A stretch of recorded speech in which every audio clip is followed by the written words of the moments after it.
Hi, I'm Scott Hastings and welcome to the Accenture RBS Six Nations blog, where we'll be looking at the in-depth analysis from Accenture's data analysis team to see if there's any trends within the performances of Scottish rugby during this championship. Now, I've decided with Scotland coming up to play Italy in Rome, I come to my favourite restaurant in the heart of Edinburgh. It's Gordon's Trattoria. So come on in and we'll talk about the game. Oh, Gary, how are you? You alright? Here you come. Here's Gary, he's the owner. Excellent. So, before we start off, I think we'll have a wee pizza. Let's see what we can order up for lunch today. I think we'll have a pizza margherita, please. Thank you very much. A pizza margherita. So, before we have a look at the game against Italy, let's have a look. Oh, that's really quickly, Gary. Thank you very much. Pleasure. Very cheesy, folks. But let's have a think about what happened the last time that Scotland played against England. It was 20 points to 0 that the Scottish team lost.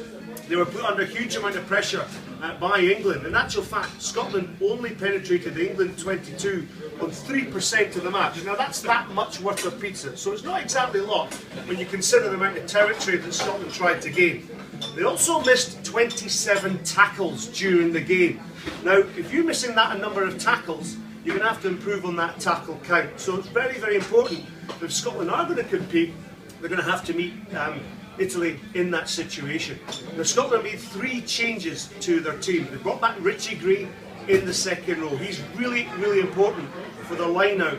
Only 58% of line-outs were won against England. So as a result, Scott Lawson's come in, he's going to throw a lot better in the line-out.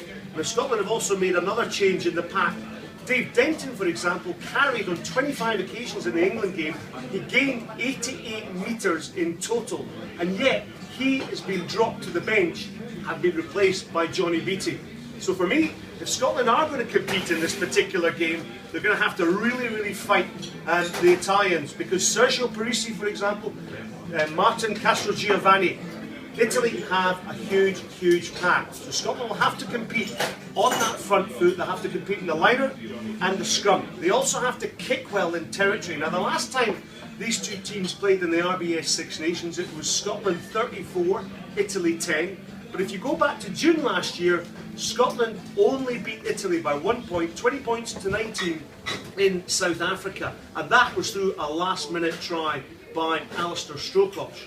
So Scotland, they've got to compete well, because ultimately this is a wooden spoon match. And if Scotland can't compete against Italy, that'll put them under an awful lot of pressure. Now remember, I talked about the 27 tackles? What's going to happen is they're going to have to limit their tackle count to at least maybe 3, 5 or 7, and they're going to have to meet fire with fire. So let's see if we can put the fire out. Oh, I can't do this. There we go. Oh. I can't do it. But anyway, what's going to happen is we're going to put fire with fire, put the fire out and take it on. Otherwise, Scotland are going to be left with that wooden spoon. But for me, buona fortuna. Good luck to the Italians, good luck to the Scots.